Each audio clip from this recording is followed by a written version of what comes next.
राजा अभिराज की पत्नी का नाम रूपमती था, जो अत्यंत सुंदर और बुद्धिमान थी। उनके पास एक अद्भुत तोता था, जो मनुष्य की भाषा बोलने और समझने में सक्षम था। रानी, मुझे लगता है कि तुम्हें महाराज को अपने हाथों से भोजन बनाकर खिलाना चाहिए, और यदि खाना कोई और बनाए तो उसकी जांच अवश्य होनी चाहिए। लेकिन तुम ऐसा क्यों बोल रहे हो? क्योंकि मुझे इस महल में कहीं न कहीं षड्यंत्र की बू आ रही है। ऐसा लगता है कि यहाँ पे कुछ गलत हो रहा है, और कोई न कोई हमारी नजरों से छुपकर हमारे खिलाफ साजिशें रच रहा है। मुझे डर है कि अगर हम सावधान नहीं रहे तो हमें इसका भारी खामियाजा भुगतना पड़ सकता है। तुम सही कह रहे हो, किंतु महाराज मेरी इस बात से सहमत नहीं होंगे। मुझे किसी न किसी तरीके से उन्हें मनाना होगा। तभी राजा अभिराज कक्ष में प्रवेश करते हैं।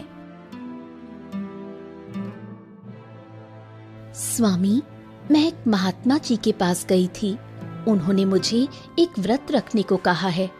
इसमें मुझे स्वयं भोजन बनाना होगा और आपको मेरे ही हाथों से बना हुआ भोजन खाना होगा। क्या स्वामी जी ने ऐसा कहा तुम्हें? लेकिन रानी, क्या तुम जीवन भर स्वयं ही मेरे लिए भोजन बनाओगी? नहीं स्वामी, ये व्रत केवल 3 महीनों का ही है।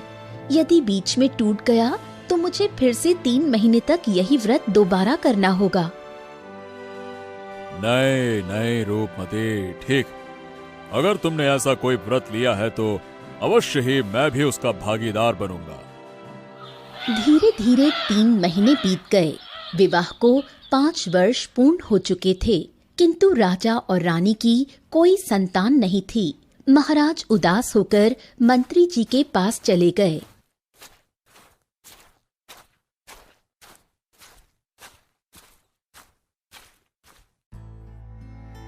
मंत्री जी, मुझे एक बात बताइए।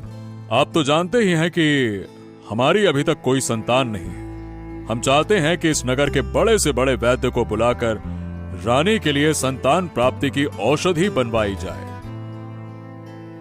महाराज, ये तो सच है कि हमारे नगर में कई सारे प्रसिद्ध वैद्य हैं, लेकिन क्या आपको नहीं लगता महाराज कि हमें थोड़ी और सोच विचार कर करना चाहिए? नहीं तो नगर के बाहर एक ऐसा वैद्य है महाराज, जो न केवल अपनी कला में निपुण है, बल्कि उसकी औषधियां भी बहुत प्रभावशाली मानी जाती हैं महाराज। किंतु वो नगर से बहुत दूर एक कुटिया में रहते हैं, और हाँ, वो अब काफी बूढ़े हो चुके हैं, तो वो यहाँ नहीं आ सकते। महारानी को लेकर ही उनके पास जाना होगा, तभी वो समस्या सुलझा सकेंगे। तो ठीक है मंत्री जी, देर किस बात की है? समय हमारे हाथ से निकलता जा रहा है। आप तत्काल उस महान वैद्य के पास जाने के लिए व्यवस्था करवाइए और प्रस्थान करते हैं हम। रानी की समस्या बताने में कोई झिझक नहीं होनी चाहिए। यदि रानी स्वयं ना जा सके तो उसका तोता साथ में ले जाइए। वो साधारण पक्षी नहीं है, उसमें मनुष्य जैसे बोलने और समझने की शक्ति है। रानी जी जो उससे कहेंगी वही बात वो तोता वैद्य जी को बताएगा। ठीक है? जी महाराज, मैं भी यही सोच रहा था और यही उचित होगा। मंत्री ने रानी के प्रिय तोते का साथ लिया और वैद्य के पास जाने के लिए निकल पड़ा। चलते चलते एक बड़े जंगल में पहुंचा। उसने तोते को हाथ में दबाकर पकड़ लिया।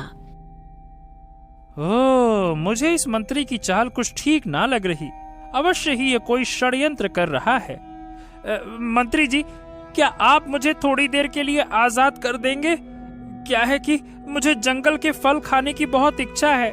मैंने बहुत दिनों से जंगल के फल नहीं खाए हैं।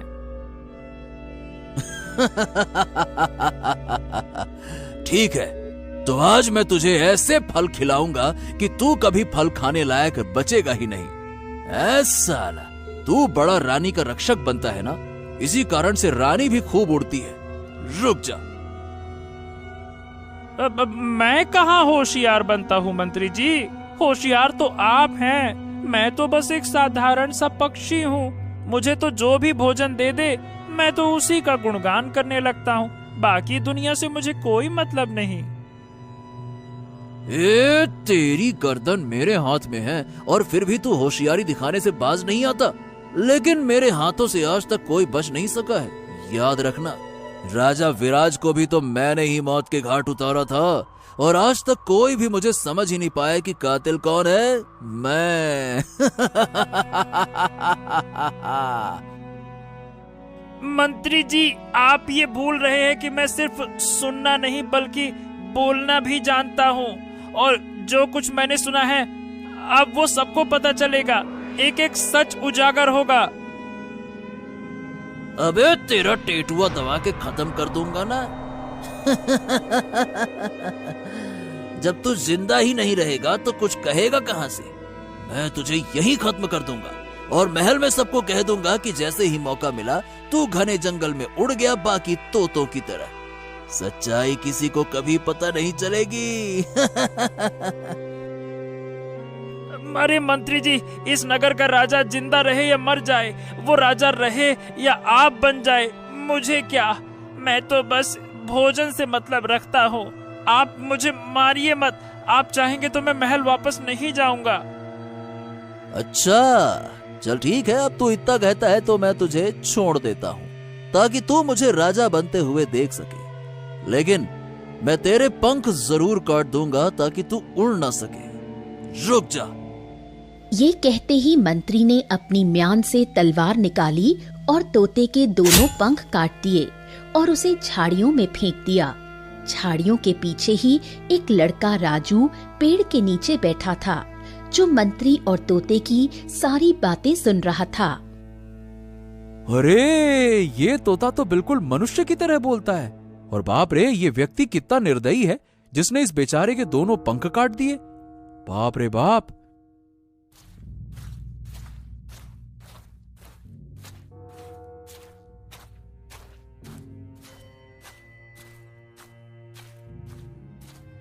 राजू ने तोते को उठाया और प्यार से सहलाने लगा।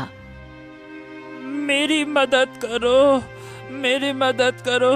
उस निर्दयी मंत्री ने मुझे अधमरा करके छोड़ दिया। अगर तुम चाहो तो मुझे ठीक कर सकते हो। इस पेड़ की छाल को रगड़कर मेरे जख्म पर लगा दो। मेरे पंख फिर से उगने लगेंगे। हैं? लेकिन मैं ऐसा क्यों करूं? इससे मेरा क्या फायदा? अगर तुमने ऐसा कर दिया तो तुम जो कहोगे मैं वही करूंगा। ठीक है, अगर ऐसा है तो तुम ठीक होने के बाद मेरे ही साथ रहोगे, ठीक है? राजू ने पेड़ की छाल को रगड़ा और उसका रस तोते के जख्म पर लगा दिया। कुछ ही देर में उसके पंख फिर से निकल आए और वो पूरी तरह ठीक हो गया। हाँ, तुम्हारा बहुत बहुत धन्यवाद मित्र। आज जो कुछ भी तुमने मेरे लिए किया है उसे मैं कभी भूल नहीं सकता। हाँ। अब तुम ठीक हो गए, बस चलो मेरे साथ, अब चलो। लेकिन अब तुम्हें मेरा एक और काम करना होगा। अरे अभी तो तुम मेरे सामने हाथ पैर जोड़ रहे थे और अब मुझे आदेश दे रहे हो, क्यों? नहीं नहीं नहीं नहीं, ऐसी वैसी कोई बात नहीं है। मेरी बात मानने में तुम्हारी ही भलाई है। मैं तुम्हें बहुत धनवान बना दूंगा और बहुत सुंदर लड़की से तुम्हारा विवाह भी करवा दूंगा। बस तुम उस मंत्री का पीछा करो और उसकी गतिविधियों पर नजर रखो। हाँ। तोते की बात सुनकर राजू मंत्री के पीछे पीछे चल पड़ा। घना जंगल पार करते ही वो एक कुटिया के पास पहुंचा।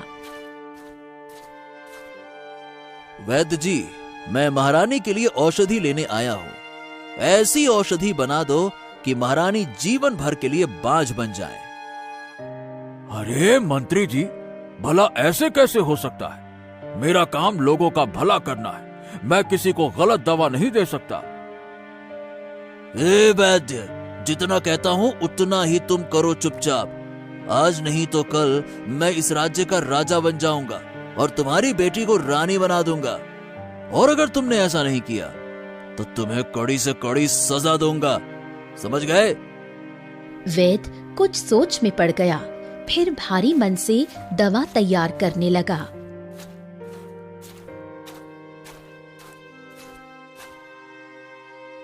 ये लीजिए मंत्री जी, ये रही वो औषधि। आपको हर सप्ताह इसे लेने आना होगा। 5 महीनों तक निरंतर सेवन के बाद महारानी की कोख सदा के लिए सूनी हो जाएगी। फिर वो चाह कर भी कभी मां नहीं बन पाएंगी। मंत्री ने वैद्य से वो दवा ली और उसे 100 स्वर्ण मुद्राएं देकर वहां से चला गया।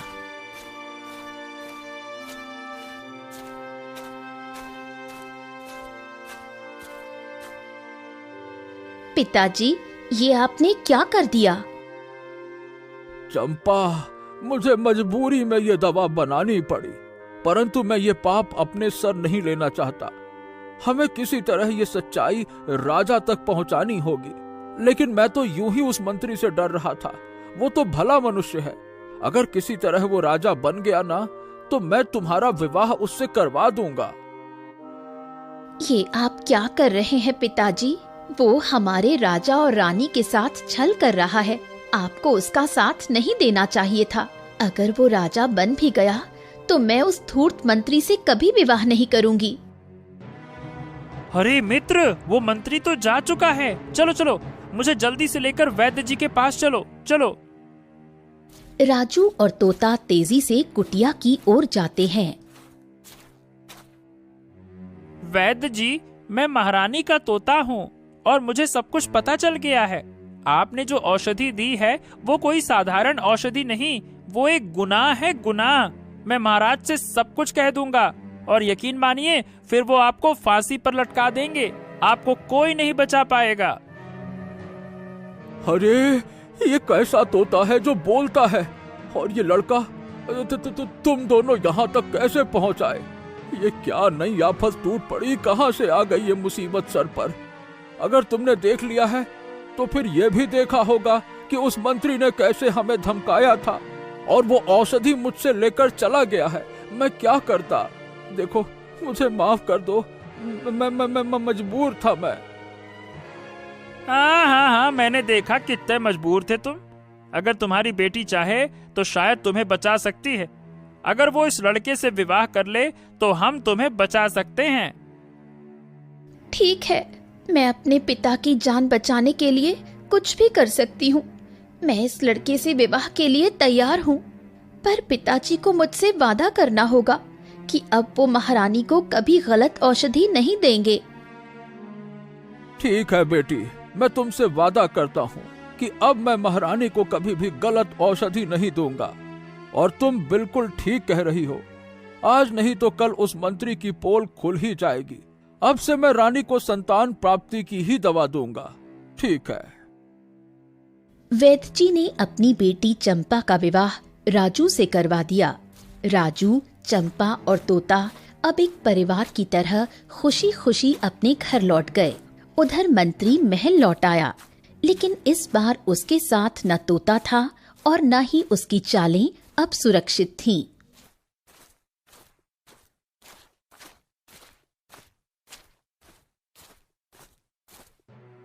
महाराज की जय हो, महाराज की जय हो। महाराज, आपकी आज्ञा के अनुसार मैं औषधि लेकर आया हूँ, जैसा आपने आदेश दिया था। ये रही औषधि। औषधि तो तुम ले आए हो मंत्री जी, किंतु मेरा तोता कहाँ है? अरे महारानी, आपके तोते ने तो गजब कर दिया। जब मैं उसे लेके जा रहा था तो एक घने जंगल में उसे कई सारे दूसरे तोते मिल गए और वो बड़ा नालायक निकला, उन्हीं के साथ उड़ गया। नहीं नहीं, मेरा तोता ऐसा नहीं कर सकता। उसे महल में किसी भी चीज की कमी नहीं थी। वो भला ऐसा क्यों करेगा? महारानी जी, अब पक्षी तो पक्षी ही होते हैं, उड़ना उनकी फितरत है, क्या करे। वो भी अपने जैसे पक्षियों के साथ उड़ चला। अच्छा, छोड़िए इन बातों को, आप ये देखिए, ये रही औषधि। मंत्री जी ने जैसे ही औषधि राजा को दी, राजा के हाथों से वो शीशी फिसल गई और सारी औषधि जमीन पर बिखर गई। अरे ये क्या? ओहो, मेरी लापरवाही से सारी औषधि बर्बाद हो गई। अरे मूर्ख राजा कहीं के, मेरे किए कराए पर पानी फेर दिया तूने। हाँ। कोई बात नहीं मंत्री जी, संभवतः आज आप थक गए होंगे। कल पुनः वैद्य जी के पास जाकर औषधि ले आइएगा। सुबह होते ही मंत्री जी औषधि लेने के लिए वैद्य जी के पास चल पड़ते हैं।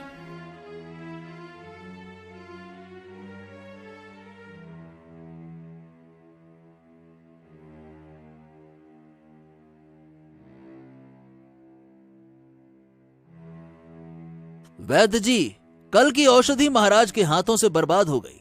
मुझे पुनः वही औषधि बनाकर दो।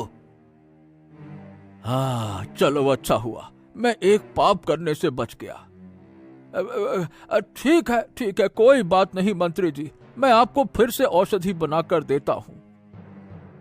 वैद्य ने महारानी की संतान प्राप्ति की असली औषधि बनाकर मंत्री को दे दी। ये लीजिए मंत्री जी, ये पूरे 5 माह की औषधि है। अब आपको यहाँ पे बार बार आने की आवश्यकता नहीं होगी। मंत्री वो औषधि लेकर महल की ओर निकल गया। महल लौटते ही औषधि महारानी को सौंप दी। रानी ने पूरे नियम से उस औषधि का सेवन किया। धीरे धीरे समय बीतता गया और एक शुभ दिन आया। महारानी ने एक स्वस्थ पुत्र को जन्म दिया। पूरा महल खुशियों से भर गया था, किंतु एक कोना ऐसा भी था जहां मंत्री के चेहरे पर 12 बजे थे। मंत्री तुरंत वैद्य जी से मिलने चला गया।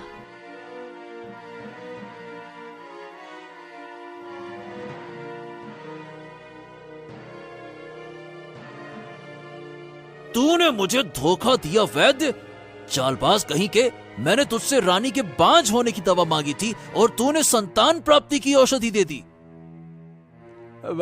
मंत्री जी, मैंने आपका आदेश मानने से इनकार किया क्योंकि वो पाप था। अब आप जो भी सजा देना चाहें बेहिचक आप दे दीजिए, मैं तैयार हूँ। मंत्री तलवार निकालकर वैद्य पर झपटा। राजू, देखो देखो, मंत्री ने तलवार खींच ली है। अब बहुत हो चुका, जल्दी से कुछ करो। अब अपनों की रक्षा के लिए जान की बाजी लगानी ही पड़ेगी।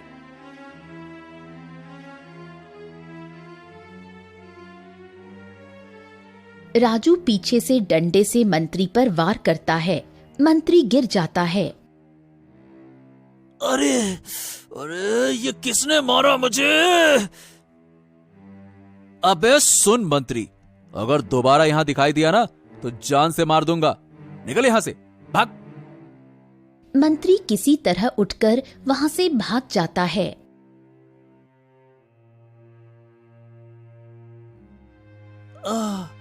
महाराज, मैं वैद्य को स्वर्ण मुद्राएं देने ही जा रहा था कि एक लुटेरा रास्ते में मिल गया। उसने मुझसे स्वर्ण मुद्राओं की थैली छीन ली और देखिए, मुझे बुरी तरह से पीटा भी है। अरे रे! क्या? ये क्या बात कर रहे हो? किसी ने तुम्हारे साथ ऐसा दुस्साहस किया? सैनिकों, जाओ और उस लुटेरे को पकड़कर मेरे सामने लेकर आओ। सैनिक राजू को पकड़कर दरबार में लाते हैं। उधर तोता राजू को जंगल में सब जगह खोजता है। क्या तुम ही वो लुटेरे हो जिसने मेरे मंत्री से स्वर्ण मुद्राएं छीन ली? महाराज, मैं कोई लुटेरा नहीं हूँ, बल्कि मैं तो आपकी और आपकी महारानी की रक्षा कर रहा हूँ। मैंने मंत्री को रोका, उसके लिए क्षमा करें महाराज। किंतु मंत्री जी वैद्य जी की हत्या करने जा रहे थे। मुझे मजबूरन उन पर हमला करना पड़ा। ए लुटेरे युवक, क्या तुझे जरा सा भी भय नहीं था कि तूने किस पर हमला किया? अरे मेरे ही नगर में रहकर लूटपाट करता है और मेरे ही महल में खड़ा होकर झूठ बोलता है। सैनिकों, इसे ले जाकर कारावास में डाल दो। ले जाओ। उधर तोता राजू को बहुत खोजता है, लेकिन राजू कहीं नहीं मिलता। फिर तोता उड़ता हुआ रानी के पास आ पहुंचता है। तुम आ गए। मैं तुम्हें देखकर खुश नहीं हूँ। जाओ, लौट जाओ अपने मित्र तोतों के पास। प्रिय रानी, मैं किसी तोते के पास नहीं गया था, बल्कि उस दुष्ट मंत्री ने मुझे घायल करके जंगल में फेंक दिया था। मेरे पंख काट दिए थे उसने। मेरी रक्षा राजू नाम के लड़के ने की, जो पता नहीं कहाँ इस वक्त कहीं गुम हो गया है। जिस मंत्री की तुम बुराई कर रहे हो, उसी की लाई हुई औषधि से मैं माँ बनी हूँ। मुझे अब किसी की बातें नहीं सुननी है। और जिस राजू की तुम बात कर रहे हो, वो अभी कारावास में कैद है। मंत्री को मारने के जुर्म में महाराज ने उसे कारावास में डलवा दिया है। क्या राजू कारावास में कैद है? तोता तुरंत मंत्री के कमरे के पास जाकर छिप जाता है और उसके अगले षड्यंत्र का पता लगाने की कोशिश करता है। बस बस बस, अब और नहीं, यही मेरी आखिरी चाल है। आज रात उस रानी के बेटे का खेल खत्म। उसके बिस्तर के नीचे छुपा होगा मेरा हथियार, एक जहरीला सांप, और इस बार कोई भी मुझे रोक नहीं पाएगा। तोता घबराकर फड़फड़ाता है और तुरंत उड़कर राजा के पास जाता है। महाराज, महाराज जल्दी कीजिए, मंत्री आज रात रानी के पुत्र की हत्या करने जा रहा है। वो सांप लाकर शयन कक्ष में छोड़ने वाला है। हाँ। क्या? ये क्या बकवास कर रहा है तू? अगर तेरी बात झूठ निकली तो याद रखना, तुझे भी कठोर दंड मिलेगा। नहीं नहीं नहीं नहीं महाराज, आप स्वयं छिपकर देख लीजिए। आज रानी और आपके पुत्र की रक्षा केवल आप ही कर सकते हैं। आपके खिलाफ आपके अपनों द्वारा ही षड्यंत्र रचा जा रहा है। ये तू क्या बकवास कर रहा है तोते? अबे तू तो उड़ गया था ना, फिर वापस क्यों आया? महाराज, मैं कहीं नहीं उड़ गया था। वो मंत्री ही है जिसने मुझे घायल करके, मतलब मारकर जंगल में फेंक दिया था, और अब वही मंत्री आपके पुत्र को मारने की साजिश रच रहा है।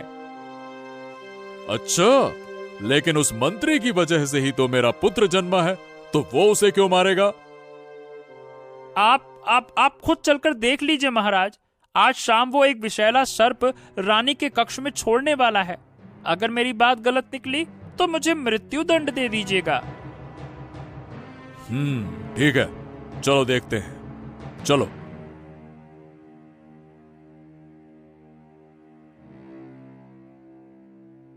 राजा छिपकर देखता है। पलंग के नीचे एक विषैला सर्प फुफकारता है।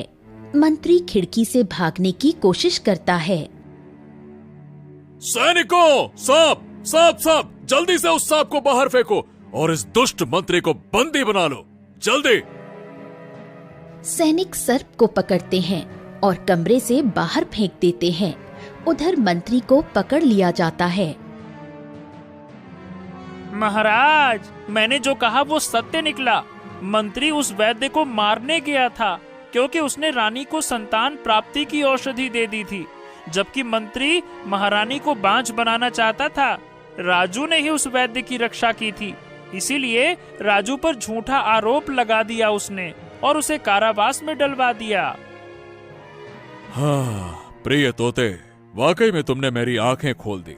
मुझसे बहुत बड़ी भूल हुई और मैं इसी क्षण राजू को रिहा करवाता हूँ। सैनिकों, अभी तुरंत जाओ और राजू को कारावास से बाहर लेकर आओ, जाओ। हे वीर युवक, तुमने मेरी रानी और पुत्र की प्राण रक्षा की है। मैं सदा के लिए तुम्हारा ऋणी हूं। कृपया करके मुझे क्षमा करो। महाराज, मैंने जो कुछ किया वो केवल अपने धर्म और कर्तव्य के अनुसार किया। सैनिकों, राजू को सम्मान पूर्वक राजमहल